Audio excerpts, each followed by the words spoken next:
I'm 65 years old. I've spent 40 years building a life, a career, and what I thought was a stable marriage. But I'm sitting here in a house that's finally paid off, yet feels completely empty. I need to tell you something that Forbes, your buddies at the bar, and even your own father probably never told you. They tell you to keep the peace. They tell you that as long as there's no shouting, no plates breaking, you're doing fine. They are lying to you. The most dangerous sound in a marriage isn't a scream. It's the silence. It's the sound of a fork hitting a ceramic plate in a room where nobody has anything left to say.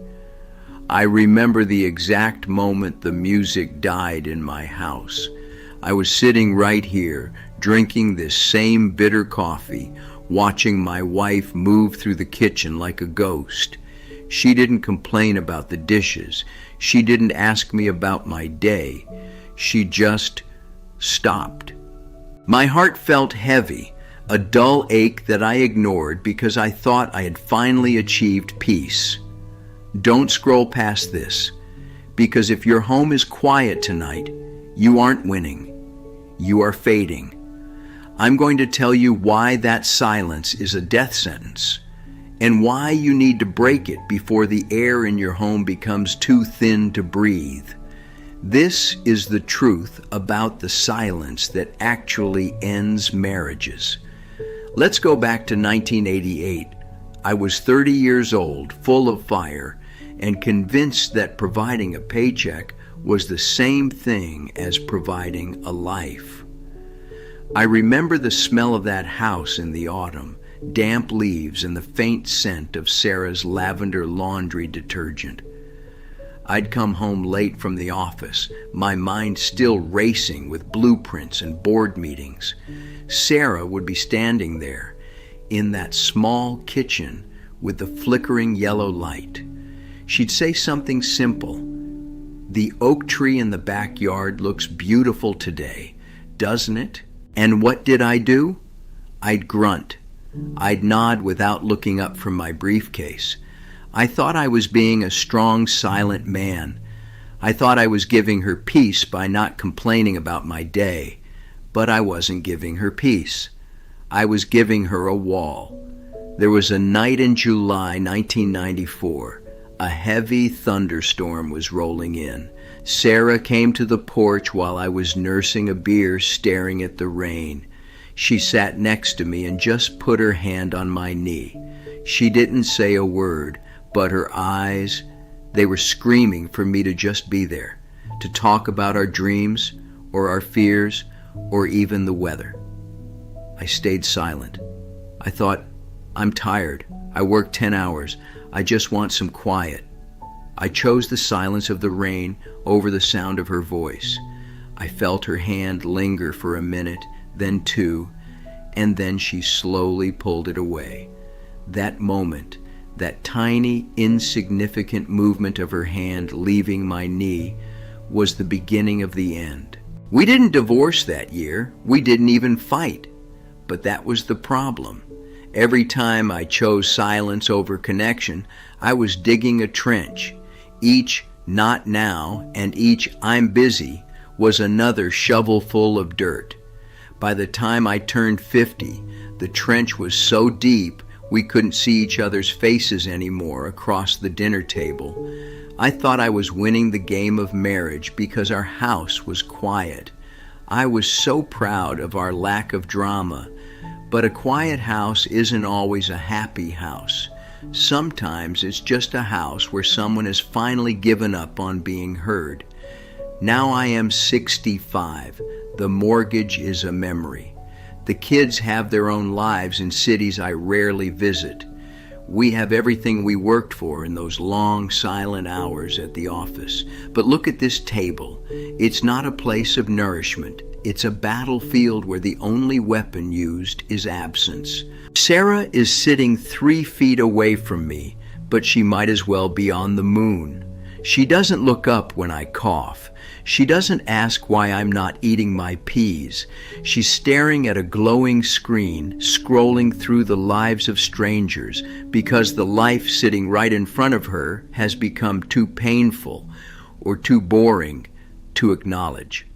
I check my phone. No messages, no missed calls, just the hum of the refrigerator and the ticking of that damn clock on the wall. Tick, tick, tick. Every second is a reminder of the words I didn't say 20 years ago.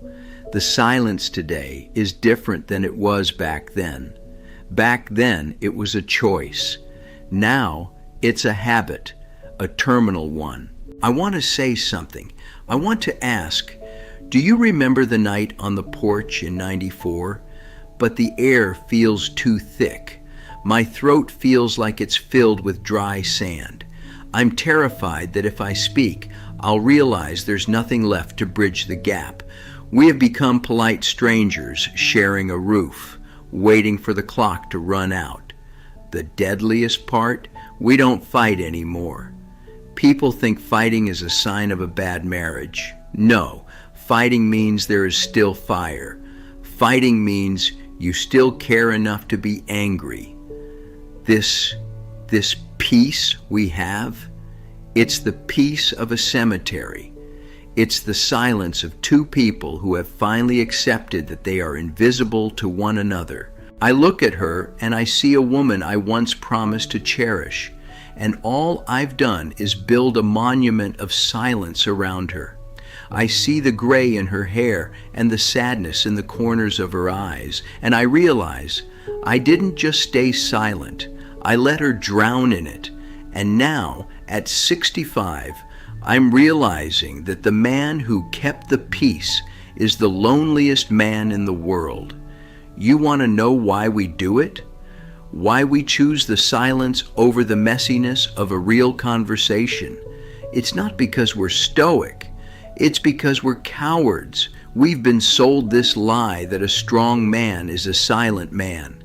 We think that by holding everything in, we're protecting our families. But let me tell you something I learned too late. Silence isn't a shield, it's a weapon, and you're pointing it at the person you promised to love. When you refuse to talk, when you shut down because you're tired or don't want to fight, you aren't keeping the peace. You are exercising power. You are telling your wife, your feelings aren't worth my energy. That's the ego, gentlemen. That's the king of the castle complex. We want to be respected without being vulnerable. We want the benefits of a partner without the work of being a companion. We think that if we don't say the wrong thing, we're doing our job. But in a marriage, saying nothing is the wrong thing every single time. A marriage is like a garden.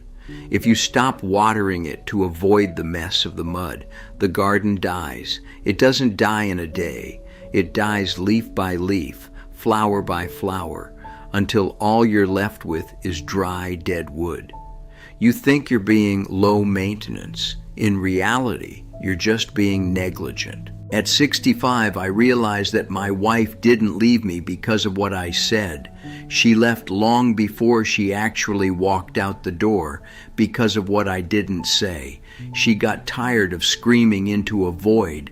She got tired of being married to a statue. And the worst part? My ego told me I was the victim because I was the quiet one. Don't let your ego build a tomb for your marriage. Being a man isn't about having all the answers or being unshakable. Being a man is having the courage to say, I'm hurting, I'm scared, or even just tell me about your day, I'm listening. The silence you think is your strength, it's actually your prison. Listen to me. If you're watching this and your wife is in the next room or sitting right across from you, you still have a chance that I don't. You can still break the ice before it turns into a glacier.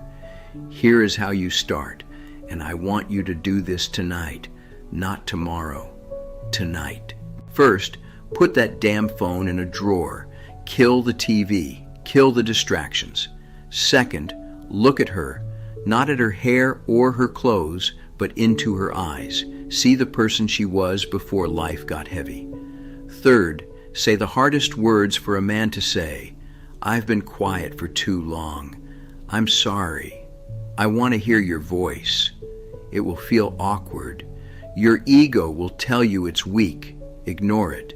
Your ego is the one that built the silence. It shouldn't be the one to give you advice on how to fix it. Ask her a question about her soul, not about the bills or the kids. Ask her what she's afraid of. Ask her what she still dreams about when the house is quiet. Because here is the legacy of a silent man. I have a beautiful house, a pension, and a legacy of peace. But I would trade it all for 1 hour of the messy, loud, emotional arguments we used to have in our 30s. At least then, I knew she was still with me. Now, I'm just a ghost haunting my own living room. Don't let your last conversation with your wife be a whisper in a hospital room where she can no longer hear you. Don't wait until the silence is permanent. Go to her. Open your mouth. Open your heart. Be a man of words before you become a man of regret. I'm 65. The silence is my shadow now. Don't let it be yours. Stop watching this and go talk to her. Break the silence before it breaks you.